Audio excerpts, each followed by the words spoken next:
On behalf of the National Collaborating Center for Indigenous Health, I welcome each of you to today's webinar, Visioning the Future Public Health Series, Determinants of Health.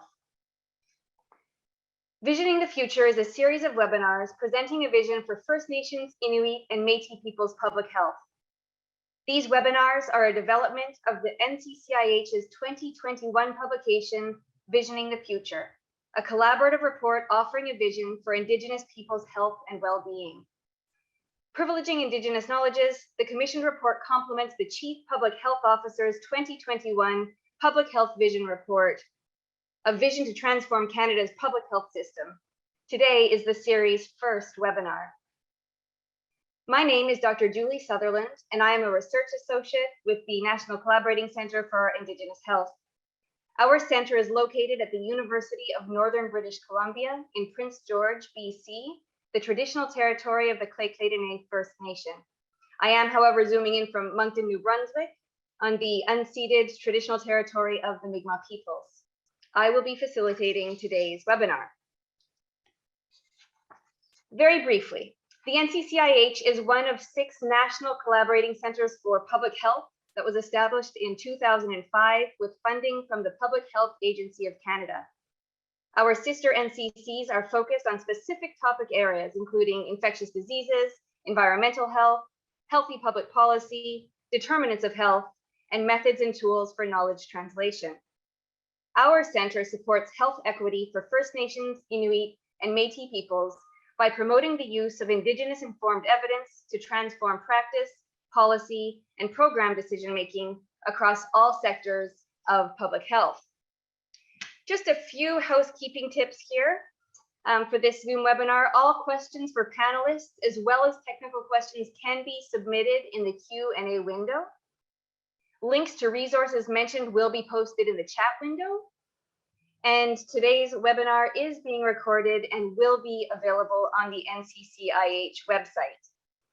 Just a note that there may be brief pauses as we switch between presenters, so stick with us and bear with us, please.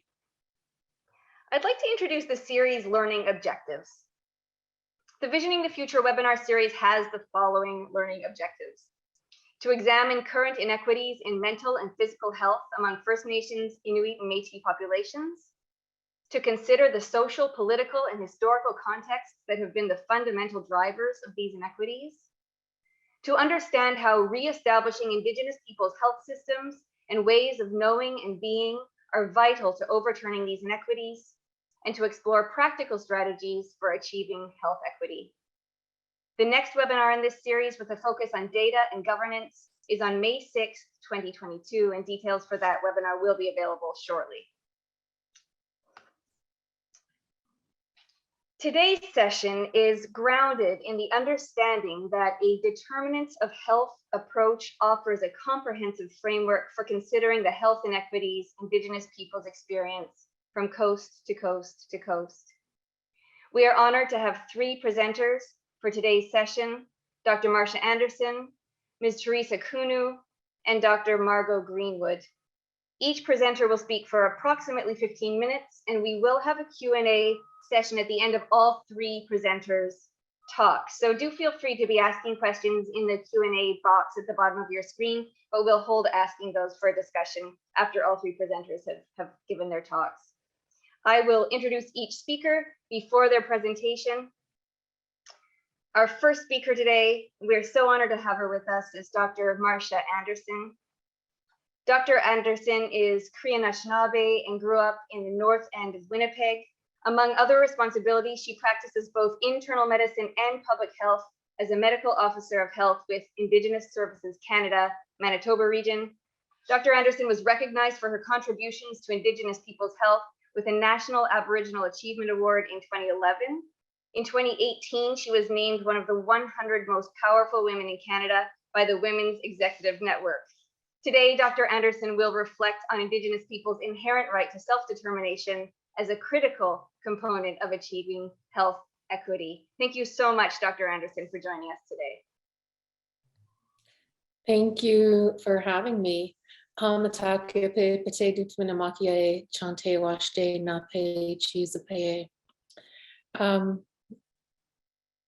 Let me just switch this here. So I really was pleased to receive the invitation to write something about self-determination and public health for the Chief Public Health Officer's report this week or this year that Julie had mentioned, because the focus of my career, and I've been in practice for 15 years now, has really been within non-Indigenous large institutions and systems. How do we increase Indigenous self-determination? Recognizing that sometimes that actually is both within the system as well as making space for that Indigenous self-determination within Indigenous organizations and communities. What I thought I would do today is frame this discussion a bit in the context of this report, which is called Wabung, Our Tomorrows Imagined. And this report was the result of a 2 or 3 year transformative scenario planning process that we did with Manitoba First Nations. It was led by my colleague Melanie McKinnon, who at the time was the special advisor to the Grand Chief on Health and Health Transformation. And we had been reading work by a facilitator named Adam Kahane on this transformative scenario planning process for a number of years. And, you know, just with a bit of context, for a variety of reasons, both external and internal, previous work in Manitoba to move towards something like a First Nations-led health authority had not been successful. There had been, Mel had worked on a process, I would say more than probably about 2 decades ago now initially. And so with this opportunity and with work being funded in transformation for AMC as well as for Southern Chiefs Organization and MKO, we really spent time to think about how could we best use the opportunity. And this transformative scenario planning process asks you to imagine what the future could be, and not what the future you want is. Doesn't ask you to vision and agree on a vision, but just to imagine all future potential scenarios. And then, of course, you go into a process of trying to identify how you can influence the more desirable scenarios. And so this took place over many workshops with different people and guidance of elders and knowledge keepers. And so, of course, I'm only going to share very briefly today. But the 4 scenarios that we ended up with, the first is Dominion, where the dominant settler society bulldozes First Nations people, would be the 1-sentence summary. And of course, we have a lot of experience with this in the centuries of contact. The Dreamcatcher scenario was one that was really developed and led by the youth participants, where they talked about how upheavals that were caused by global climate change were going to drive technological and cultural upheavals as well, in ways that were going to impact our communities and our health. I'm going to go into these a bit more on the future slides.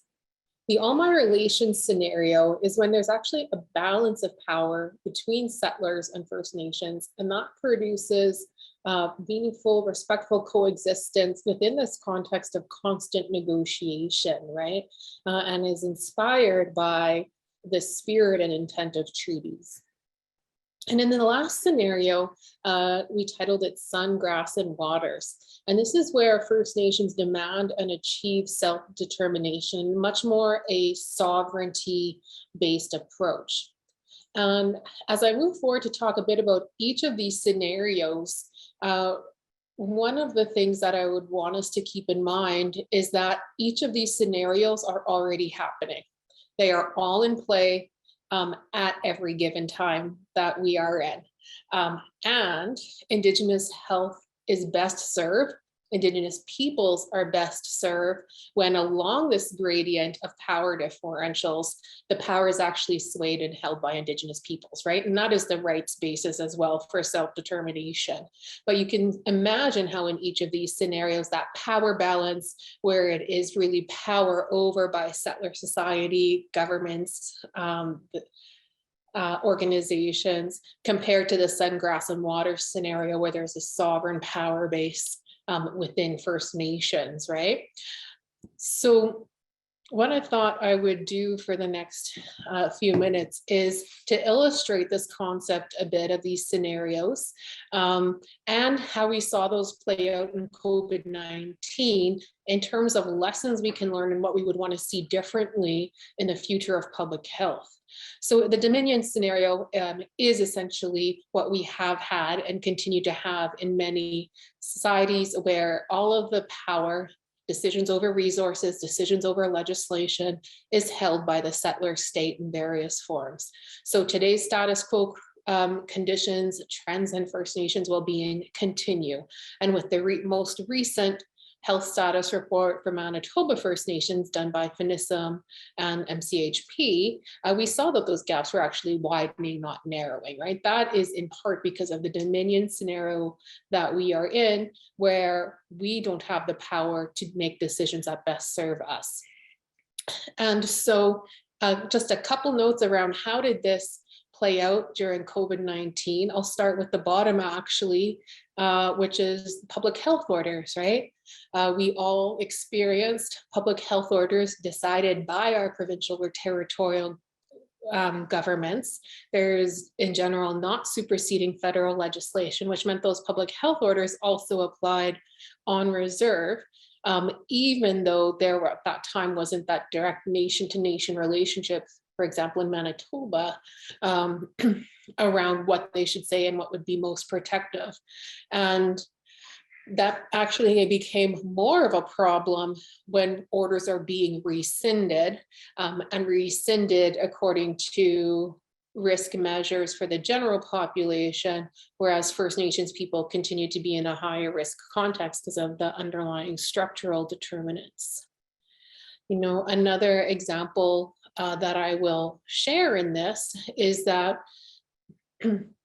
there is different planning that comes from the federal government or the federal level. And earlier in the pandemic, all of that planning, when it mentioned Indigenous people, or I'll say First Nations people specifically, since that's what this presentation focuses on, focused on remote and isolated communities, which only really acknowledges the difference in one determinant of health, which is nursing station access as opposed to primary care access through regional health authorities in Manitoba. It doesn't take into account the fact that the underlying structural risks, income insecurity, inadequate, overcrowded housing, food insecurity, and actually meaningful access to healthcare are the same in the North and South and for on and off reserve. But because that was not recognized, what happened was we actually created gaps where First Nations people on reserve, particularly in the North, had better access to testing initially, to vaccines, even though what our data showed was that the risk of severe outcomes was at least the same and actually a little bit higher in off-reserve First Nations. So when those decisions are made outside of us without understanding what actually creates risk in First Nation communities, we continue to see how that contributes to health gaps.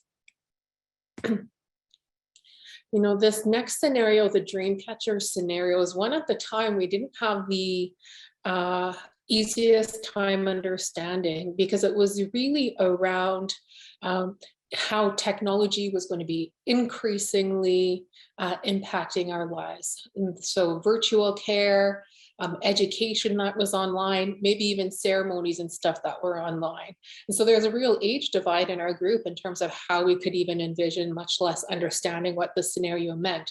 And then the pandemic hit, right? And we all had to adjust to working, learning, and yes, even attending ceremonies in these virtual environments. And I'll just note it took less than 5 years for us all to be living this very real scenario. And so within COVID-19, part of how we saw this, and these scenarios also can have both positives and negatives, right? Like they don't inherently have values attached to them. So for example, I did work with elders and knowledge keepers around here to develop some public health guidance for ceremonial activities. And we used kind of a green light, go ahead and do this, yellow light, let's be cautious here, red light, let's hold off on that for now, type graphic. And that was very beneficial in terms of framing this as here are all the things that we still can do, as opposed to don't do any of this, which was a lot of the discussion in COVID-19. But one of the points of tension that was anticipated by the youth and which came out during COVID-19 had to do with having ceremonies online and virtually, and what that meant for privacy and who would have access to it and what it meant to be removed from the land. And so we did see those tensions illustrated. Now, the other thing that I'll just mention is that this scenario is a lot about climate change and how climate change is actually really important in driving these the different impacts of this scenario. And you can see that in the upper right corner of the graphic. And one of the things that we have really noticed here is, in general, the shortening of the winter road season. Which, if you don't live in a remote community, or you don't have to get supplies, building supplies, dialysis supplies to remote communities, maybe you don't think so much about, but does significantly impact security in those ways for those communities. And so again, just another way that climate change disproportionately impacts Indigenous peoples. So in this next scenario, which we call All My Relations, you see the summary there that says there's the good faith negotiations, mutual respect for First Nations jurisdiction, and as I mentioned, more of that equal power sharing relationship. And you can see there's lots of examples here. One that I will talk about is the First Nations Information Sharing Agreement. This was led by First Nations Health and Social Services of Manitoba on behalf of Manitoba First Nations with Manitoba Health. This is the contract essentially that gives us access to First Nation specific COVID-19 information, so that when we were able to work with and sit at the table with the vaccine implementation task force, we're able to be data driven and using the evidence base in talking about age groups of eligibility, which we recently did for 4th dose boosters as well. Reviewed the data around who's currently being hospitalized, what's the age differential between us and the general population. Still seeing that the severe outcomes per case are higher for First Nations, and applied a 20-year age differential to account for that. And so it's both having the access to the data as well as being at a table and having the power to make both the recommendation and actually the decision to implement it in that way. And in the last scenario, where, as I mentioned before, this is really a sovereignty-based scenario and full expression of self-determination. We have the space and opportunity to assert our sovereignty, reclaim our relationships with land, water, air, and animals, and really to express power in a way that is for the good of the entire community. And one way, or one example I will provide of this, are the community level restrictions that were in place, right? So the authorities invested in chief and council and whatever that governing looks like, sometimes in partnership with community pandemic teams, to say we're only letting people come into the community who are fully vaccinated, or you must be tested before you come into our community, or there's a curfew, or we're enacting a non-essential travel restriction. All of those were community led in response to local community context and risk, and with community authorities. And some of our communities continue to have additional mask mandates, for example, in place that aren't in place in the rest of the province, because they do have that authority and they do know what is going to work best for their community context and risk. So when I think about these scenarios and the future of public health, I really do think we can use them in terms of understanding where we at, like where is the power being held in this illustrative scenario-based way, and how could it be different to shift us further along the community into these more self-determined sovereign relationships. So I'll stop there and turn it back over to you, Julie. Thank you so much, Dr. Anderson, for such an informative and inspiring talk. Just a reminder to all our attendees, feel free to start asking questions in the Q&A box at the bottom of your screen, and we will be attending to those after all three speakers have presented. We were going to have Ms. Theresa Koonoo go next, but I think we're going to skip ahead. She's just having some technical issues phoning in. So I'm going to move ahead for the moment to our next speaker, Dr. Margot Greenwood. Dr. Greenwood is academic leader of the National Collaborating Center for Indigenous Health. She is an Indigenous scholar of Cree ancestry with years of experience focused on the health and well-being of Indigenous children, families, and communities. She is also professor in both the First Nations Studies and Education programs at the University of Northern British Columbia. Dr. Greenwood has received numerous awards for her achievements in early childhood education and health policy.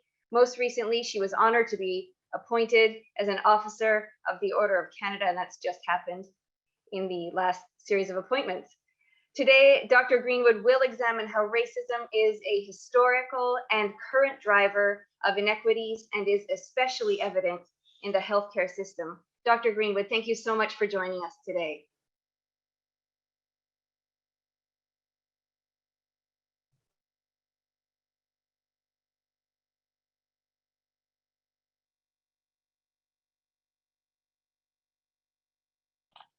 Thank you, Julie. Can you hear me? Yes, we can hear you, Margot. Okay, great. Thank you so much. So good morning, everyone, and good afternoon, I suspect, to some of you in the East. I want to begin by recognizing the ancestors and unceded territories of the Six people upon whose lands I work, live, and play every day. I am very grateful to them for that opportunity. It's been an amazing journey being part of this document, Visioning the Future First Nations, Inuit, and Métis Population and Public Health, and a wonderful opportunity to have this document stand alongside the Chief Medical Health Officer's report earlier this year. I am very grateful for that opportunity. And the topic that or one of the chapters that I had penned is on racism. And so you see racism in the healthcare system. Let me just tell you about this beautiful tree. I call it my wishing tree.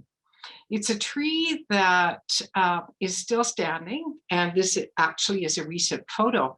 But as a child, this tree grows alongside of my river in Treaty 6 territory. And we always called it the wishing tree because we could go there and it's huge and old, and you could dream different dreams. And so I often use this and call it my wishing tree.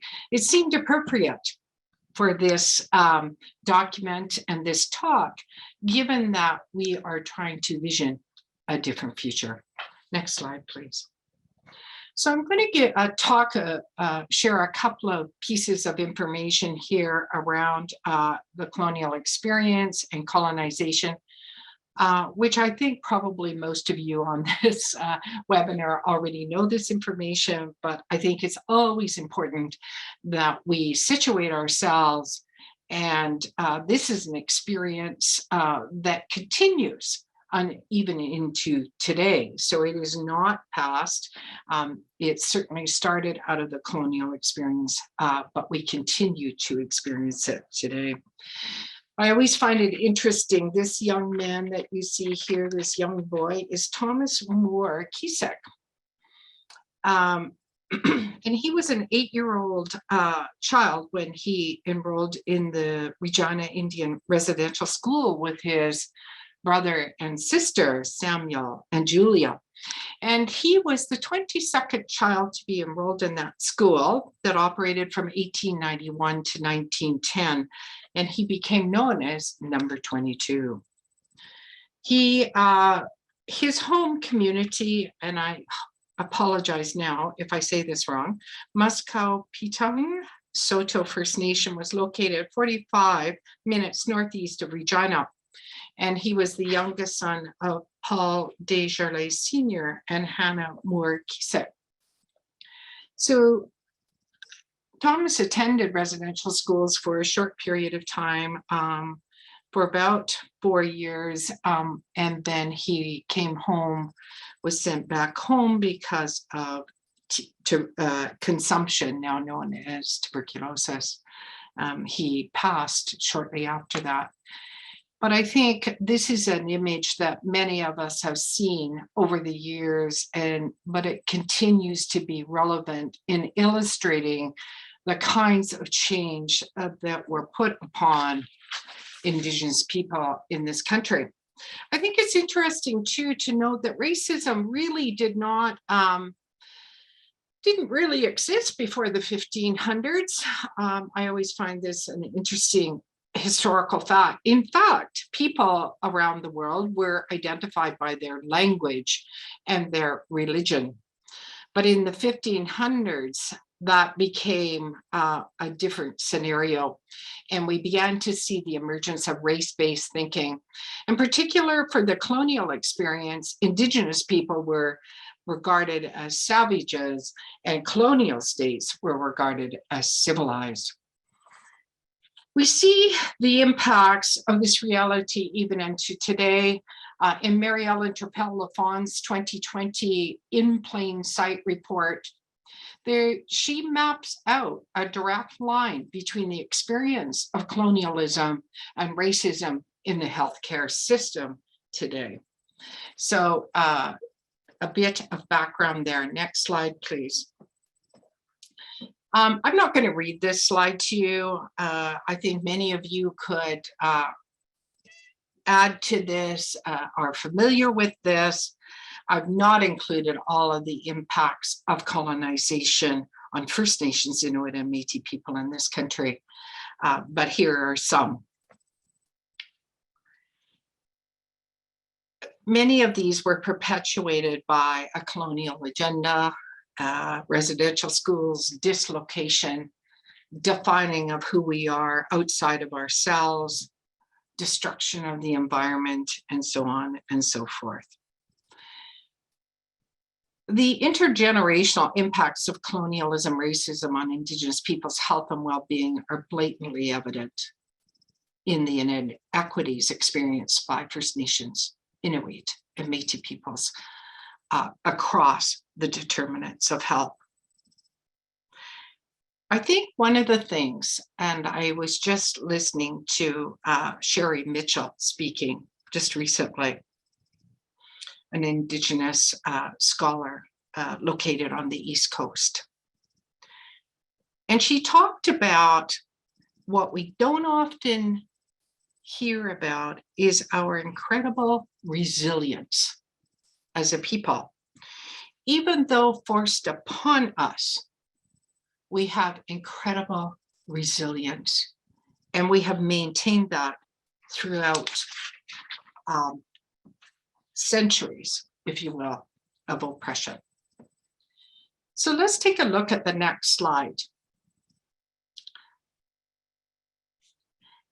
I want to start to begin to touch the wishing tree, to look at the dream that we have and that's been articulated in this document. And it really is about establishing population and public healthcare systems that are free of racism and discrimination, and in which Indigenous people have the choice to access health services that are rooted in Indigenous knowledges and Euro-Western paradigms. Marcia talked about this earlier in her presentation around self-determination and the freedom of choice at the individual and collective levels. The dream demands that Indigenous peoples assume their inherent right to self-determination, and in doing so, live and experience harmonious and equitable relationships. And I think the illustration and framework that Marcia took us through in her presentation denotes this as well. Next slide, please. So how do we get to these strategies and dreams? And here's a piece of work that we have been using at the Collaborating Center and within Northern Health. And many of you may be familiar with it. But taking on this work is societal work. It will take a huge number of people and sectors and structures to create the change we really want to see. And so it can be overwhelming at times. And oftentimes I ask myself, what is my sphere of influence? How can I contribute to this dream from the place that I am? And so when I think about this structure, it helps me to know where I am at. And so just let me talk a bit about it, and then I'll give you an example. So at the center of this, and this is an ecological model, I'm sure many of you recognize the nested circles. It's not brand new. Oftentimes what's old is new. But at the center, we have service delivery change. And so that is relationships that happen between individuals. And I'm thinking about the healthcare system here. What is the kind of relationship or the interactions that I have with my physician, or that I have experienced within a healthcare system? If I say I went to the hospital, what were my experiences like? And how were those interactions? So those are kinds of really practice-based questions. Around systemic change, I often think about this as policy change. What are the kinds of policies? How can we impact and change policy? So that could be clinical guidelines, that could be standards, that could be accreditation, that could be a number of pieces. And so I think about how is it that we create those changes in systems. Oftentimes I've heard the term hardwiring that change into existing systems. The outer circle are sort of, I think about this as the big structures, like these are like the superstructures. The colonial experience has had a historical impact on us. Legislation continues to bear down. Agreements can impact our lives. And when I look at this, I think of system and structural changes as enablers for that good practice, those good experiences that we want to have, each one of us, when we engage with the healthcare system. Next slide, please. So here, this slide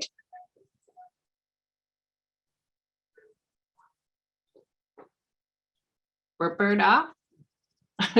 Thank you. This slide gives you some very specific examples. When I think about structural change within the province of British Columbia, I think the historic creation of the First Nations Health Authority is a good example of structural change, where First Nations people are self-determining over their health and well-being through this structure. The Northern Health's cultural safety and system change and assessment tool challenges healthcare service delivery to be inclusive of Indigenous peoples and ensure health equity and health service access. This tool is one that within Northern Health now, all policy and policy reviews must use these decision-making tools, there's a series of 4, to assess whether we are engaging with First Nations, Inuit and Métis peoples, and we are being inclusive of their voices, their needs, and their aspirations for their own health and well-being. And then finally, at the practice level, an example of this work that's been going on within Northern Health as well is the creation of a culturally safe curricula aimed at ensuring and guiding culturally respectful relationships.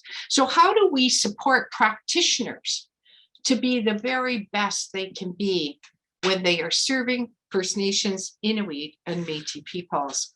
And that's at the heart of that development of that curriculum.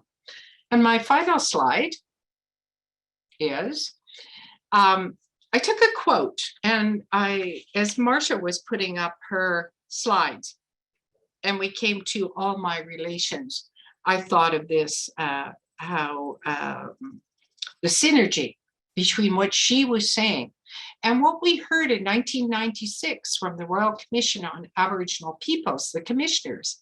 They talked about a grand notion. And I offer this because I think the challenges that we are facing are grand notions. These are not small, they are not simple, they are complex and multi-layered, and they are across sectors. But we all can play a role. So the commissioner said, Canada is a test case for a grand notion. The notion that dissimilar peoples can share lands, resources, power, and dreams while respecting and sustaining their differences. The story of Canada is the story of many such peoples trying and failing and trying again to live in peace and harmony. They also said, there can be no peace without justice. Next slide, please. Here are some references for what I've said. There's a whole lot more, and I would point you also to our cultural safety and humility repository that has over 385 resources on the Collaborating Center website that is accessible and free and downloadable for all of you. So I encourage you to look around in there on this particular topic. Last slide. Hi, and thank you for your attention.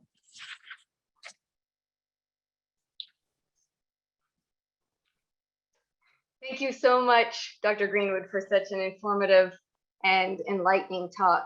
To all of our attendees, we're just having some technical issues with our third and final panelist, Ms. Theresa Koonoo, who is calling in from Nunavut, from the Department of Health in Nunavut. So I'd like to propose that we take just a 2-minute break while we continue to work to get her online, and we'll be back with you in just 2 minutes time. So wherever you are, it's probably 38 minutes after the hour, unless you're in Newfoundland. So we'll be back just in 2 minutes at 40 minutes after the hour. Just 2 moments, please. Thank you so much for your patience.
Hello, can you hear me now? Hi, Theresa. Yes, this is Julie Sutherland. I can hear Okay, you. okay. I got so worried. Wonderful. We're glad you're here. We're live. Calling. We're live with our attendees. So we just like to welcome you to the panel. Can I confirm with one of my tech people that Ms. Koonoo can be heard by all of the attendees?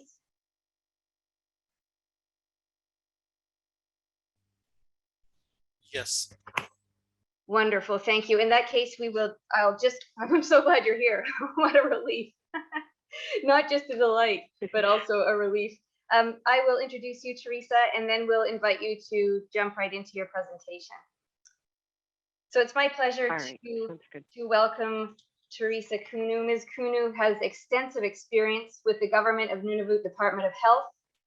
Formerly a community health representative in Iqaluit, she is now territorial community health representative coordinator with the Nunavut Department of Health.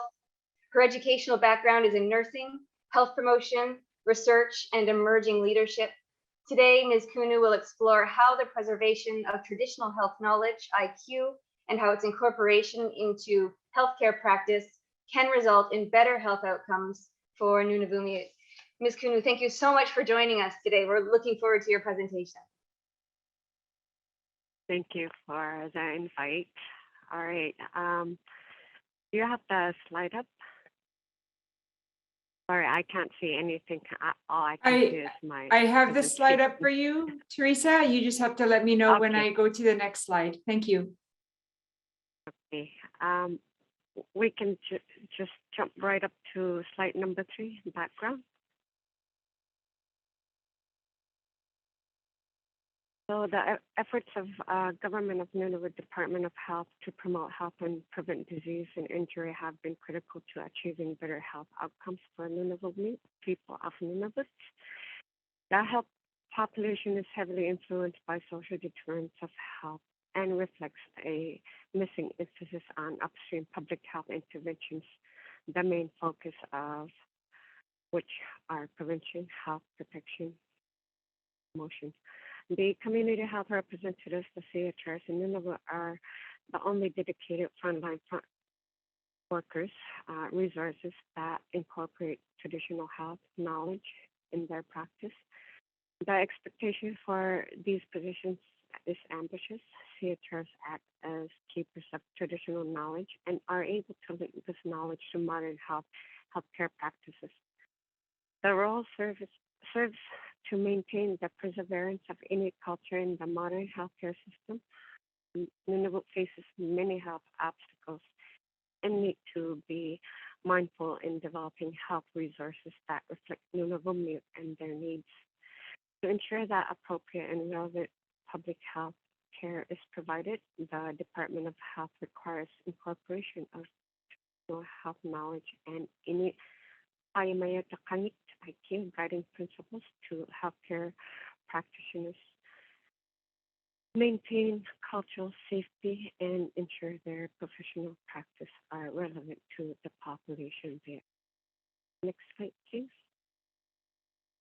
So the IQ guiding principles are the main 8 guiding principles that we heavily focus on when promoting health in Inuit culture. Each of the guiding principles plays a significant role in promoting health in our culture to reinforce integration of cultural aspects into health, healthcare, and the treatment of the community. Next slide, please.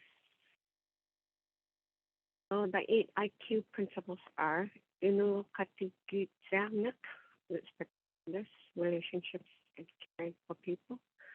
Untitled, fostering good spirit by being open, welcoming, and inclusive.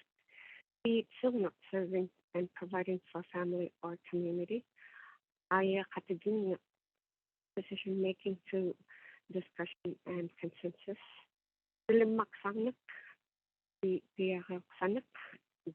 Development of skills through practice, effort, and act. Working together for a common cause. being innovative and resourceful. Avatitjin kamatsang, respecting and caring for the land, animals, and the environment. Those are our 8 guiding principles. The definition, next slide, please. Inuit Qaujimajatuqanigit guiding principles is the general guideline for the behaviors of Inuit, which includes the societal values that consist of the respect for human dignity, fundamental rights, helpfulness, cooperation, individuality, social equity, etc., and guiding our behavior in many ways. Next slide, please. So I will use the examples of IQ when we incorporate traditional to modern healthcare. The core priorities for Nunavut Public Health Act include building foundation for healthy Nunavummiut by improving the health and well-being of families and children.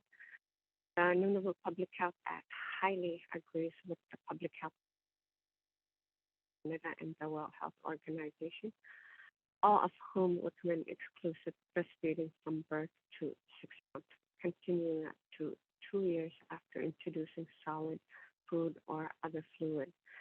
An example of how IQ principles and traditional health practices are aligned with Western health practice can be incorporated into and are aligned with Western health practice can be found in breastfeeding. This practice was heavily encouraged in Inuit families before any contact with. Next slide. Theresa, just before you go into, colonize. are you able to just speak a little bit louder? Okay. Thank you so much. Sorry. Thanks. After colonization began, Western practitioners highly recommended bottle feeding, which resulted in poor outcomes for Inuit. Fortunately, since then, collaboration between traditional knowledge holders and government programs to raise awareness of the benefits of breastfeeding have positively affected maternal child health and other areas of health in Nunavut. The traditional breastfeeding information below consists primarily through oral tradition and is taught and communicated within Inuit families and communities throughout the prenatal period. This, I had the personal conversation with Rebecca Lonsdale, who is our Inuit registered nurse here in Nunavut. So while breastfeeding is a postnatal practice, most Inuit women in Nunavut begin equipping themselves as early as possible, preparing to breastfeed throughout their pregnancy. An expectant new mother will learn from a traditional midwife in the community or her own mother, one or both of whom will continue to support her breastfeeding into postnatal period and beyond. The purpose of early teaching about breastfeeding is to teach the expectant mother about bonding and the importance of breastfeeding. Next slide, please. Historically, prolonged breastfeeding was the norm among Inuit and supported their way of life. Breastfeeding is a healthy behavior sustained in Inuit culture through many generations and founded in Inuit prenatal Qaujimajatuqanigit. Breastfeeding was a primary measure of survival for infants within Inuit families. Breastfeeding behavior reinforced a positive sense of cultural self-identity for women and their families, as they know they have learned a positive health practice and are providing for their infant in the same way as their ancestors. Breastfeeding is a healthy behavior sustained in Inuit culture through many generations and founded in Inuit Qaujimajatuqanigit. Next slide, please. Breastfeeding is a healthy maternal Inuit tradition and practice, which is bilumaksanak, riyaryoqsanak. Openness, encouragement, and support are provided for the breastfeeding women within Inuit families and communities. Tunganangnet piyitsamnet. Breastfeeding strengthens the family. Inuit Qaujimajatuqanigit. Breastfeeding supports positive self-esteem. Inuit Qaujimajatuqanigit. Accessible support for breastfeeding women is essential for successful breastfeeding outcomes. Breastfeeding is heavily encouraged in our tradition, which have been reinforced for many years. Next slide, please. So under nutrition and social connection, develop essential nutrients that promote positive health and development for everyone who consumes the meat or broth. Inuit Qaujimajatuqanigit. The Nunavummiut has excellent source of protein, iron, vitamin A and D, omega-3 fatty acids, zinc, and selenium. Qayok, the hot broth from Nunavummiut and other Inuit traditional food sources such as tuktu, caribou, ekalu, fish, akagit, ptarmigan, mituk, duck, or kangok, goose, promotes healthy breast milk and increased breast milk production.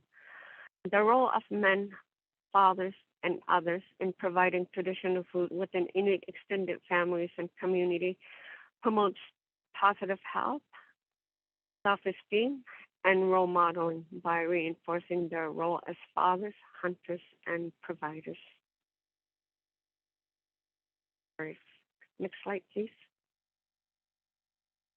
Hunting within families and communities also directly addresses food security-related issues in Nunavut.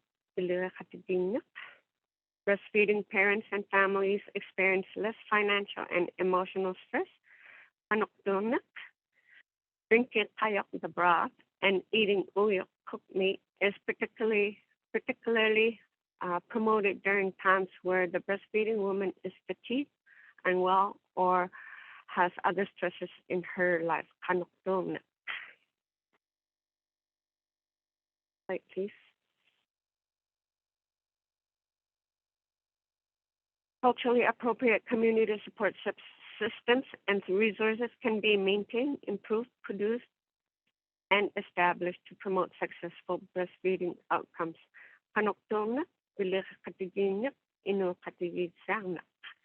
The provision of qayok and uyok within communities through community programs, health and nutrition programs, and health facilities can have a significant impact on improving successful breastfeeding experiences. Example, for CHR can partner with Canadian Prenatal Nutrition Program worker to provide a qayok and uyok cooking class. Next slide, please. An IQ prenatal knowledge keeper could be made accessible within the community on a more formal basis to address and meet the learning needs of prenatal women, partners, and families. Examples, CHRs can invite an elder to speak at a CPNP event or on a local radio show about breastfeeding. Recording, preserving, and promoting the essential prenatal IQ knowledge will facilitate the continuance and transmission of learning from these central perspectives. Examples, CHRs can strive to always add cultural context to teaching regarding breastfeeding. Next slide. Peer support in Nunavut is provided in some communities through CPNP and provides pregnancy and parenting support. The annual breastfeeding challenge also helps play a role in promoting breastfeeding. Educational resources that focus on promoting breastfeeding initiatives and address the importance of successful breastfeeding can be obtained from the Public Health Agency of Canada, Health Canada, and Government of Nunavut Health Department. So in conclusion, the incorporating traditional knowledge is important to apply to public health alongside Western practices, since both look at the root cause of illness. Taking a prevention approach to Inuit health, as well as being inclusive and innovative in addressing public health concerns, closely aligns with Inuit Qaujimajatuqanigit IQ guiding principles. Adequate health education and awareness to help empower individuals, families, and communities to make informed decisions about their own health and well-being. Thank you. Last slide. Merci.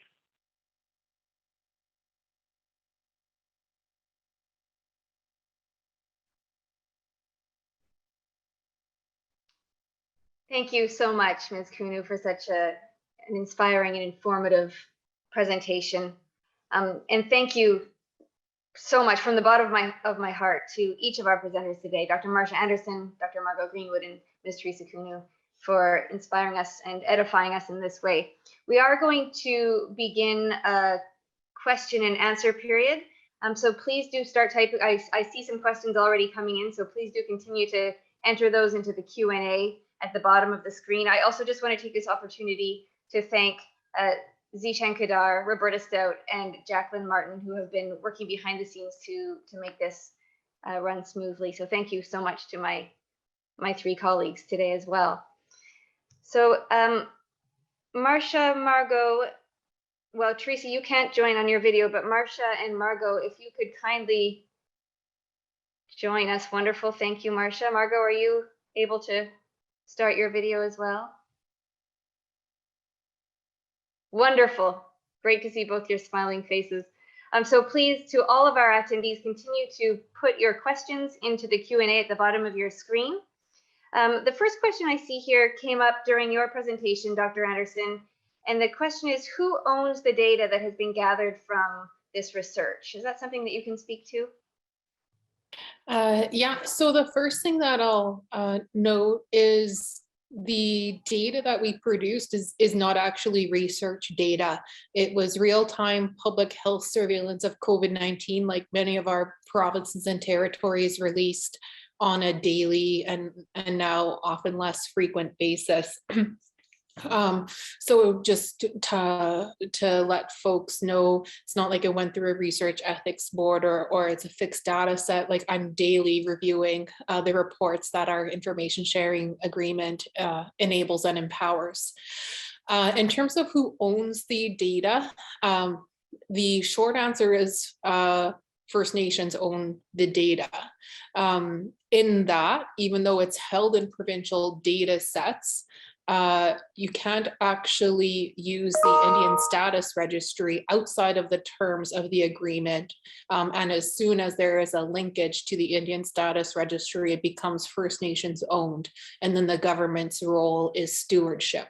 And we are very, very fortunate to have an incredibly strong relationship, with Manitoba Health's surveillance and EPI unit, and our colleagues there, especially the senior EPI we work with, Dr. Gillian Warwick, who has like incredibly high standards around this integrity and the protection of the agreement as well. And so that partnership really enables that action of First Nations ownership of First Nations data. Wonderful. Thank you, Dr. Anderson. A question for Dr. Greenwood. One attendee comes from a Quebec First Nation, and they have asked, what can the NCCIH do? What can individuals do when confronted with a provincial government that refuses to believe the evidence that systemic racism exists within the healthcare system?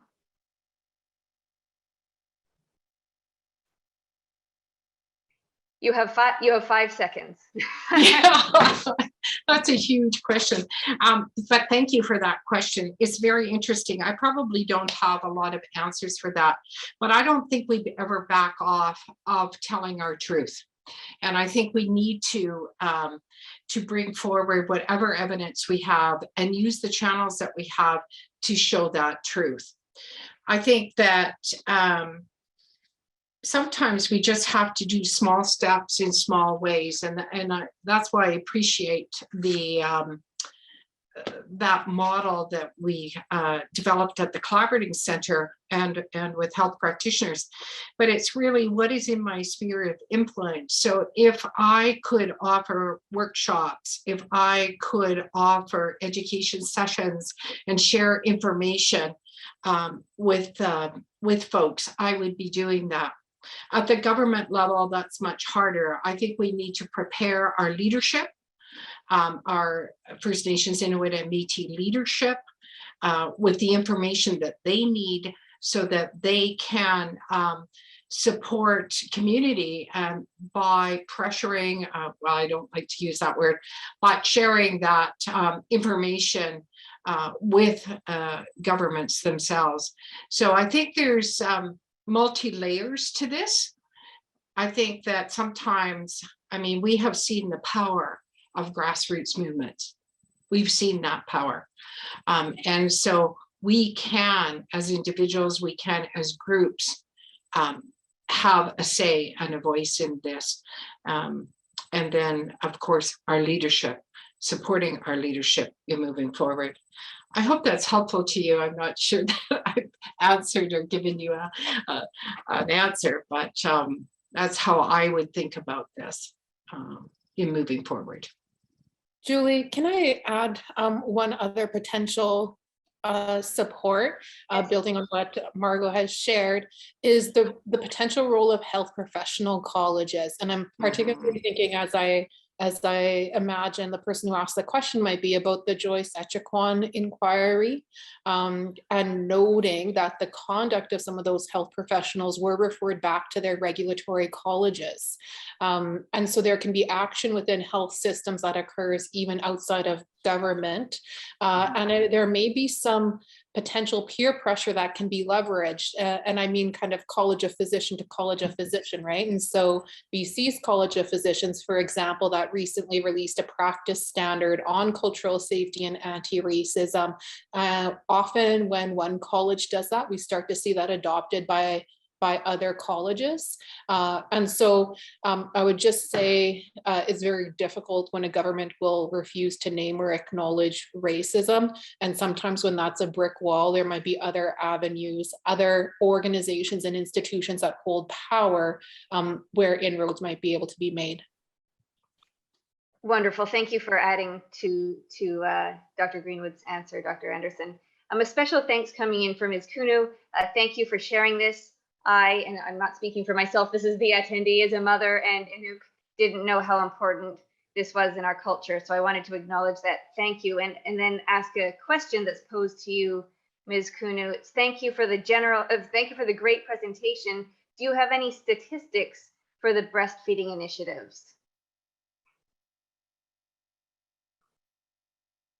Currently, I don't, but I could certainly send the information to Julie or Roberta once I get the information. That would be wonderful. Thank you. And if the attendee who asked the question would like to get in touch with me, I will happily forward you that information. A question for Dr. Greenwood regarding change at structural, system, and service delivery levels, and knowing that change can go from macro to micro and vice versa, what would you suggest to be the best approach to bring about this change at all levels, or rather than focus merely on the micro level that we see so much of?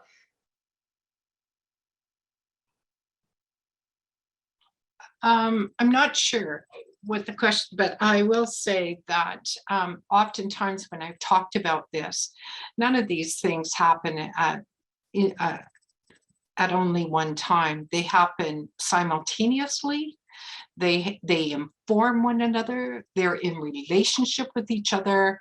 And I think that it's not just one thing at once, that it's a holistic approach where all of these pieces need to move at the same time. And as I said, inform one another.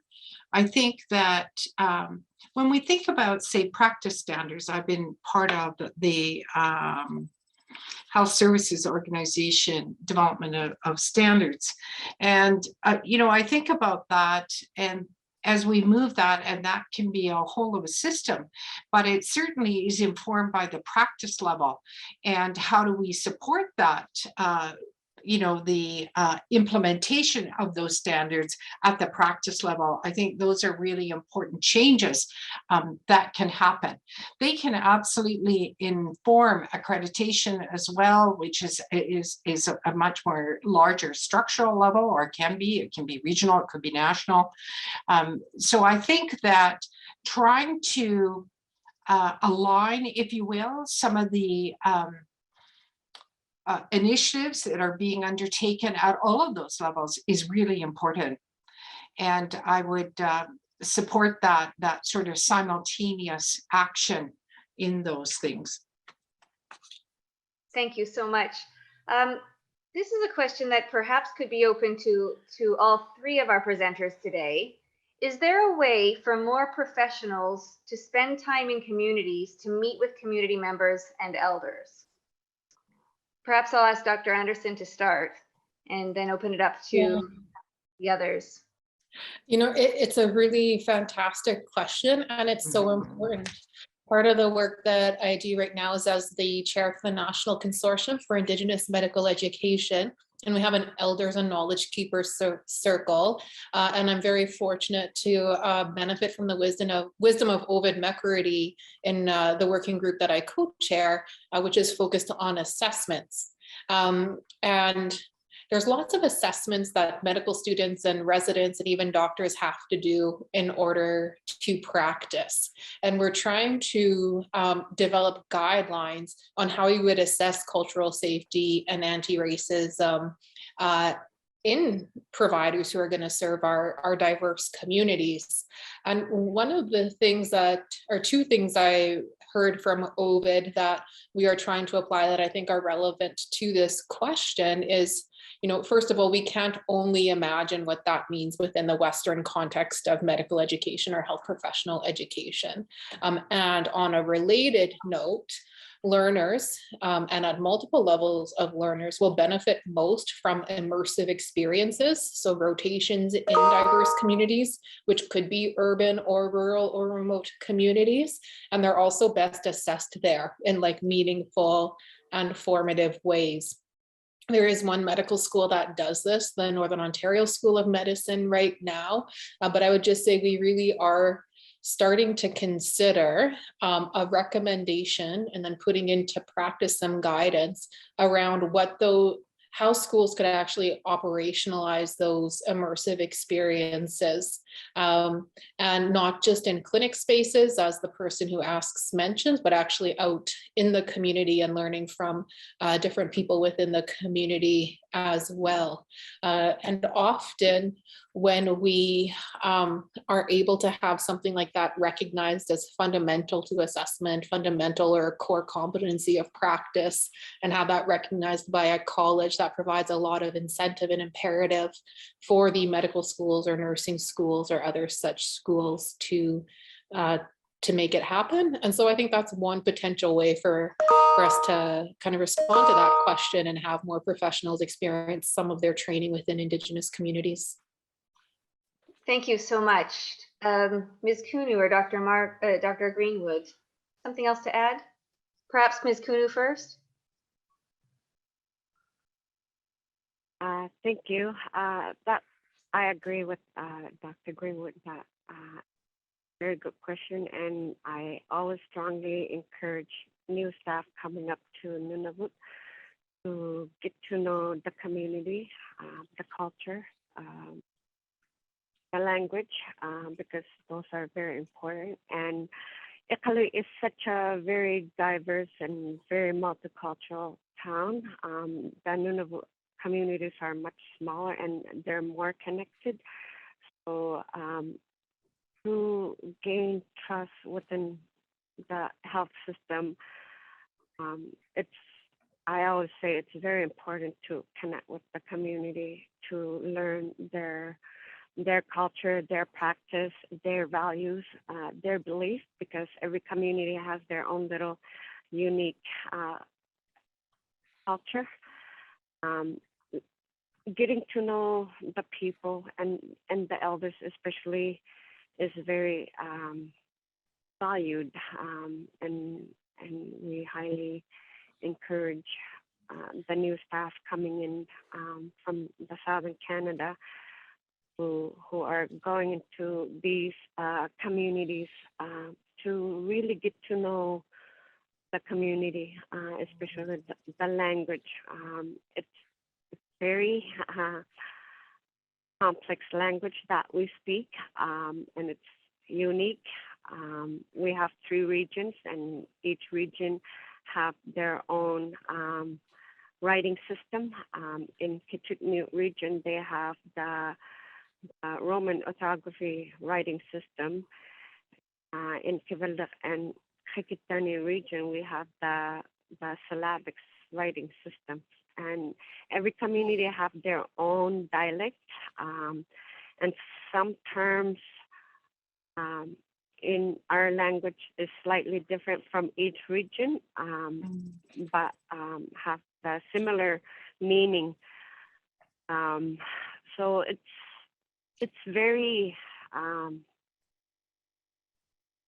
unique, I will say, and wonderful to learn about the communities and the people, and especially the elders are very welcoming, as it's been practiced in our culture.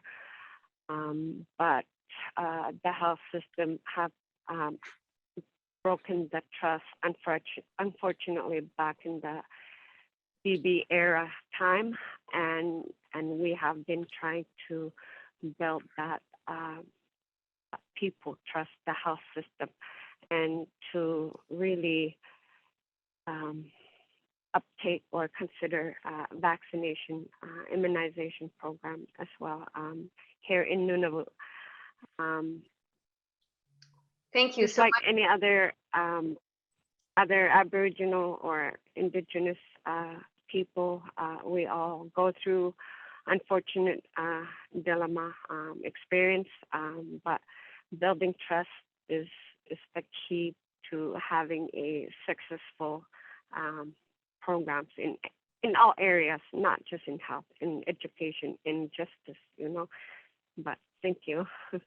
And thank you. And I just wanted to add an extra thank you for underscoring the importance of language as a significant determinant of health. So I'm very glad you spent some time referring to language in your answer.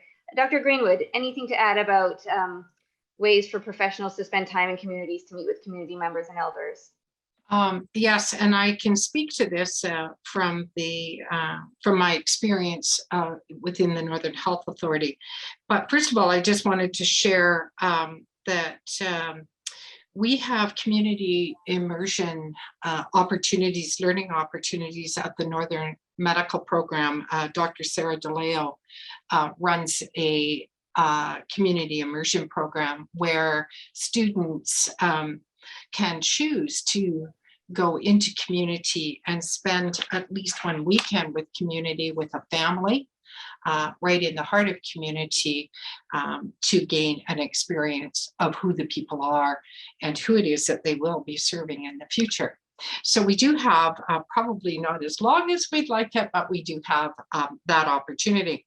One of the things I think that's really important in this is not just about learning, but it is about building relationship, and relationships that will last long after we may leave a position or move somewhere else. Our relationships often last a very long time. And so at the heart of the Northern Health Education Strategy, it's a 5-pillar strategy. At the heart of that are 2 pieces. One of the pieces is orientation. And we heard from across the North First Nations communities, people saying, we want to know who it is that's going to be providing services. We want them to know who we are. And so we are working really hard to facilitate those opportunities for new staff, existing staff, to engage and be in meaningful conversations in community with community members. So that happens around orientation. That's absolutely the vision for that. The third pillar is, we've called it sort of community land-based experiences. And so we've been working with community through structures, with the health directors, with community, to develop responses and opportunities for staff and physicians to engage directly with community in community. So it could be a feast, it could be a learning opportunity, it could be engaging with elders and knowledge keepers right in community. And that's been really important. That really is coming from this response to, if I was a new health practitioner coming to your community, what would you like me to know about you so that I can serve you better? As a health authority, we can't answer that question. That is the purview of First Nations, Inuit, and Métis communities. That's their knowledge and their purview. And so we want to, in this education strategy, is to honor that, honor the place, the residents of that knowledge, and facilitate and create the opportunities for relationship building. So I'll stop there. Thank you. Thank you so much. A question that I think maybe we'll start with Dr. Greenwood, but it may be one that we could open up to the others as well. Do you have any words of wisdom for allies working on anti-racism work when faced with resistance from colleagues? In particular, what would you say to someone who thinks pursuing cultural safety is not inclusive work versus wanting to see all of the determinants of health recognized so everyone has health equity, not just racialized groups? Thank you for this excellent presentation. Wow. Again, five seconds, please. 5 seconds or less, right? Thank you for that question. That's an excellent question. I think we all face that in this kind of work. Not everybody thinks the same. Not everybody has that, will come from the same place. I guess, and I'm going to be very pragmatic here. And I know that Marcia will have something wonderful to say, but I'm going to be very pragmatic. I'm probably older than most people on this call. And so I'm going to draw on all those years of experience.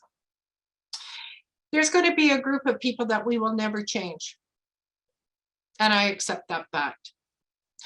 But there's a whole lot of people who want to learn, who want to see our realities different. And that's where I want to spend my time. And it's not to say that we ignore others. I think we always gently put out our messages. It's not my place to ever judge whether somebody's view that may be different than mine is right or wrong. Now, if it's harmful, that's a whole other thing. And I think we have an obligation to call out when we see that happening and when it happens to us ourselves. And that is a hard spot to be in. Both of those places is very difficult. And I appreciate that. And I think we need to gather the supports around us. And I hope that as this becomes more and more in the limelight, that we have the supports we need for healthcare professionals to be able to do that. And because I know how hard that is. It's even harder when it happens to us ourselves. And I've been doing this a long time. It's still difficult to call out. So let me say that. I think that there's a whole lot of people, I guess, who want to make a difference. And that's where I really focus my time. So I don't want to be repetitive here. So I'm sure that Marcia and our other speaker will have things to add. But thank you for that excellent question. Thank you, Dr. Greenwood. Dr. Anderson, do you have something to add? I mean, first of all, I'd agree with Dr. Greenwood around being cautious about how much time or energy is given to those people. However, when those are people who are in positions of authority or decision making, that might not actually be an option if we want to see the work move forward. So just want to recognize and acknowledge that. And in the situations where attention has to be paid because there is enough of that sense that it's going to be obstructive to advancing the work of anti-racism and cultural safety, I think about really digging into and challenging what they're saying, right? Because there would be a big difference between saying, how do we address anti-Indigenous racism in order to prove Indigenous health, and also focus appropriately on anti-Black racism because of the human rights of Black people as well, and because of what we know about how pervasive anti-Black racism is. We have to be able to do both and more within our healthcare system. But when it's being framed as a sense of loss of health equity by focusing on racialized populations, then I suspect what's actually happening is that there is a coalition of white people who are concerned about what it means to have their needs decentered from being the priority. And sometimes that just needs to be put on the table very frankly in order to be addressed. Thank you so much. Just coming down to our last few minutes here, and I want to make sure to cover as many questions as I can. And I do see one here for Ms. Koonoo specifically. Are there any other practices in Inuit culture? Of course, you spoke so eloquently about breastfeeding, but are there any other practices in Inuit culture that are important to be passed down through motherhood? Is that something that you could speak to, Ms. Koonoo?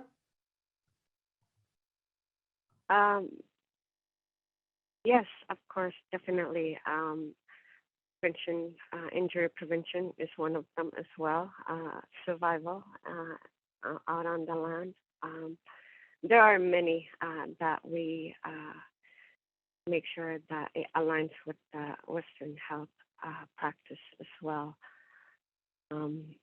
It's very broad, as we all know. Health is very broad as well. Communicable disease, illness prevention, one of them, but mainly focusing on health promotion and maintaining health and well-being is the ultimate focus. Hope that answered your question. Thank you very much.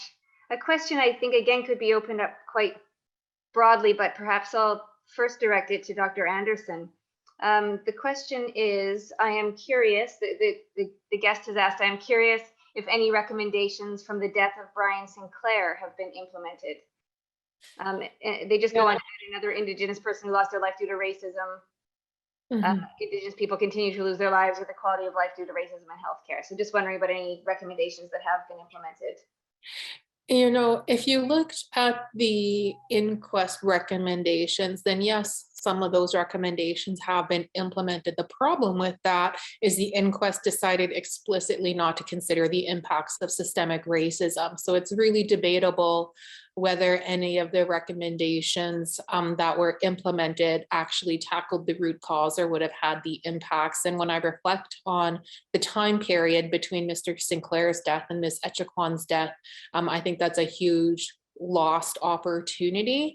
And you know, it causes me grief to think about the work that could have been done in those time periods to prevent that tragic outcome and other outcomes like you have referenced. Hopefully we're not in the same position again in 5 years or 10 years. Thank you so much. Dr. Greenwood or Ms. Koonoo, anything to add to Dr. Anderson's response? Okay, I think we've got time for one more question and then I'll just quickly wrap up. This perhaps, Dr. Greenwood, if you could speak to this. How can we support Indigenous peoples that have skills and are keepers of both Western knowledge and traditional practice? I heard that in the community I work, there are people with PhDs that aren't accepted from community.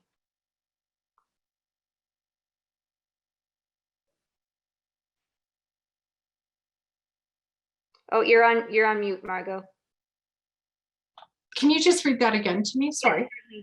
How can we support Indigenous peoples that have skills and are keepers of both Western knowledge and traditional practice?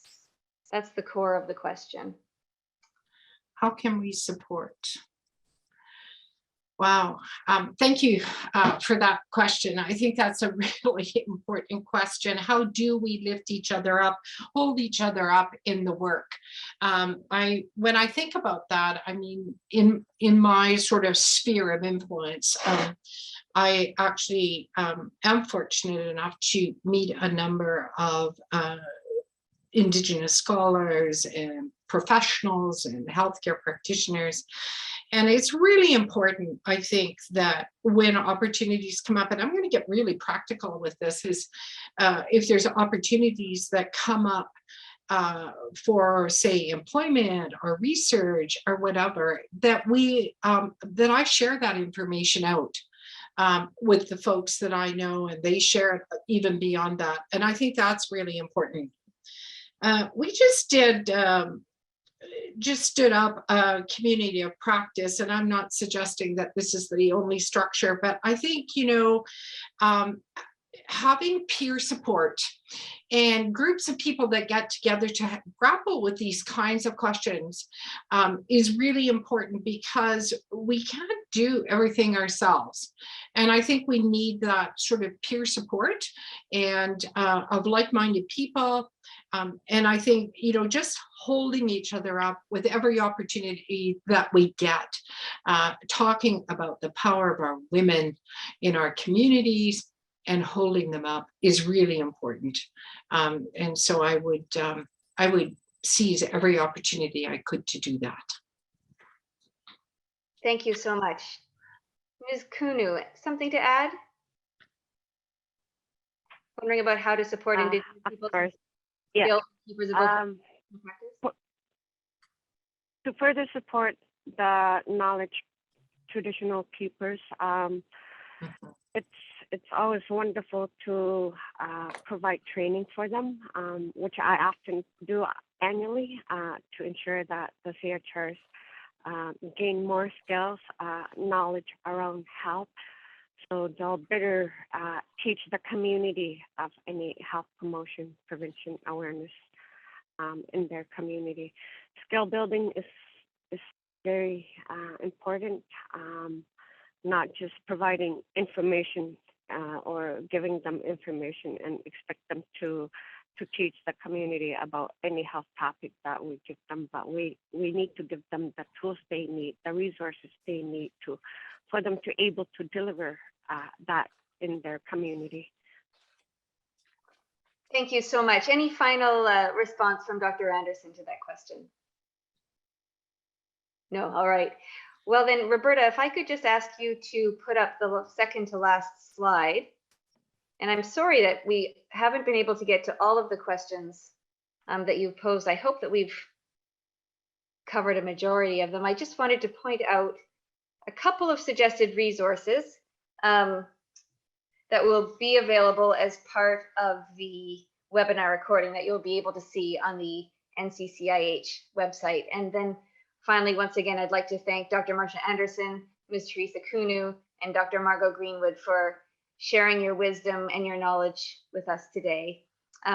Roberta, thank you. Just the last slide. If you'd like to join our mailing list, this is how you can do it.